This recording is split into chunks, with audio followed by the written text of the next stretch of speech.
So did you know that the neurons in your brain, the incredibly complex cells that handle all your thoughts and memories, they'll completely die after just like 3 to 5 minutes without oxygen? Yeah, it's a remarkably short window. Right.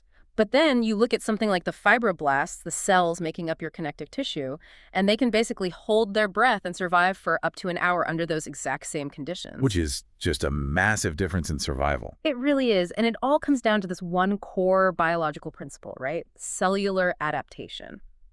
So today, welcome to our deep dive. We have a towering stack of really dense, high-level pathology notes, and our mission today is to translate them into this fascinating, microscopic, I epic. love that framing, I because know. it really is an epic battle. Exactly. We are tracking how the cells inside you survive under immense pressure, the uh, the precise mechanisms they use to strategically wave the white flag when they're overwhelmed, and then that highly coordinated emergency response that follows to patch you back up. And when you really synthesize these clinical sources, the hmm overarching theme is that your body is never static. I mean, it's just not. It's always working. Always.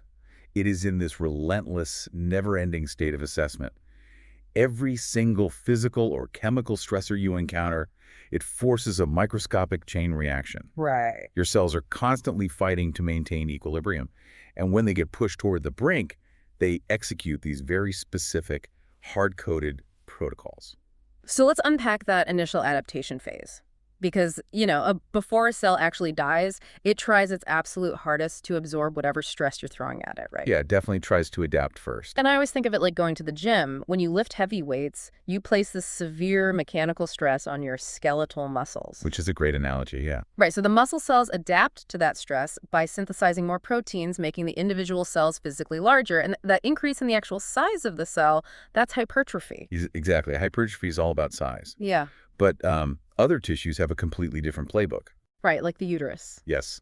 A pregnant uterus adapts to the immense stress of a growing fetus, not just by getting larger cells, but by rapidly multiplying the sheer number of cells. Which is hyperplasia, right? You got it. Yeah. And the underlying logic there is really based on the cell's inherent ability to divide. Okay, how so? Well, skeletal muscle cells are essentially terminally differentiated. They can't just easily divide to share the load, so they have to bulk up. Oh, I see. They have no choice but to get bigger. Right.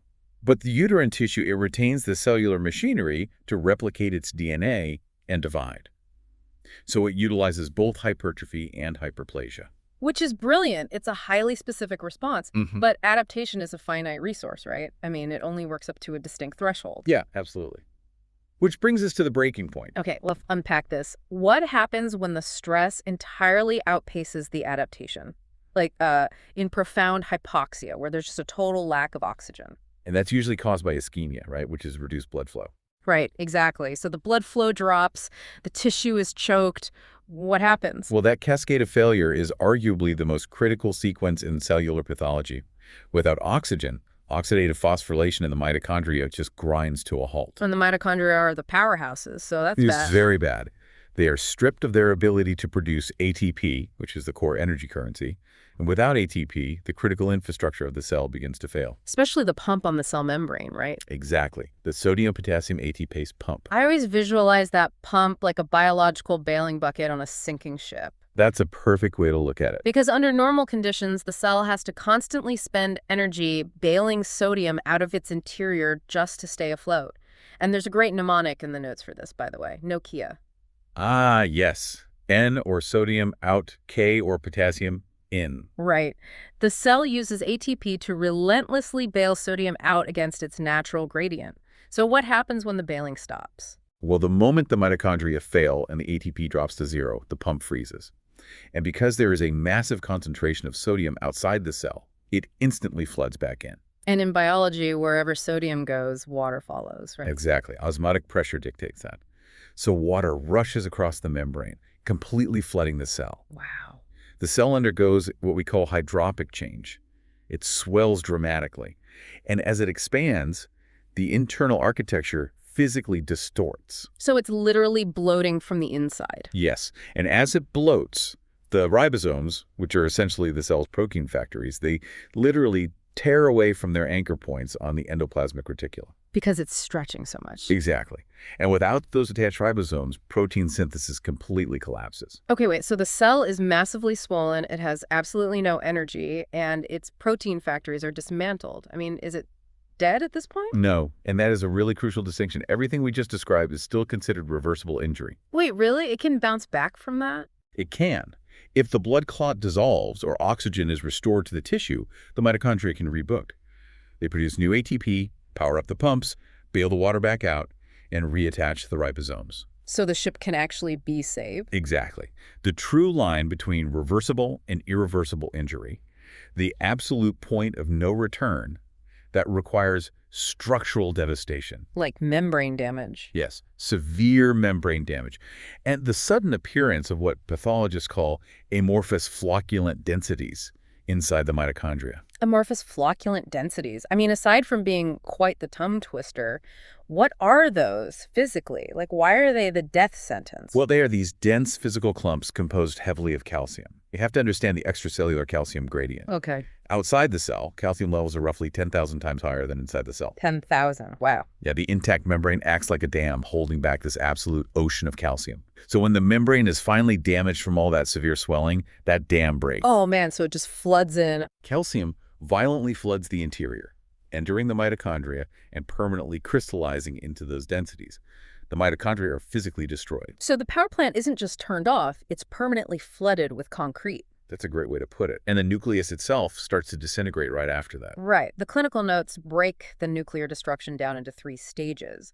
But how does the cell actually shatter its own DNA? Well, that massive influx of calcium activates internal enzymes, specifically endonucleases, which act like molecular scissors. Molecular scissors. Yeah. So first, the nucleus condenses and shrinks down into this tight, dark, ink-like mass. That stage is called pinosis. Pinosis, okay. Then, those endonuclease scissors start chopping the DNA structure, causing the nucleus to physically fragment and shatter into pieces. That is karyorrhexis. Karyorrhexis. And then it just dissolves, right? Exactly. Finally, the enzymes completely dissolve the nuclear material into nothingness, which is karyolysis. That is just brutal. I mean, it's completely dismantling itself. So once the nucleus dissolves and the cell is officially past the point of no return, the way it physically dies dictates everything about the surrounding tissue's fate, doesn't it? It dictates everything. And the sources outline 2 primary exit strategies: apoptosis and necrosis. Right. And I like to frame these as 2 fundamentally different types of party guests. Okay, I like where this is going. So apoptosis is the incredibly polite guest who realizes it's time to go, quietly cleans up their own empty cups, says goodbye, and just slips out the back door without alerting anyone. Very polite. Right. But then necrosis is the messy, destructive crasher who gets forcibly thrown out, completely ruptures the cell membrane, and flips over the buffet table on the way out. That is highly accurate, because necrosis is always a pathological event. Since the membrane integrity is totally lost, the entire toxic internal contents of the dead cell spill directly into the surrounding tissue bed. Just a huge mess. Huge mess. It triggers major inflammation.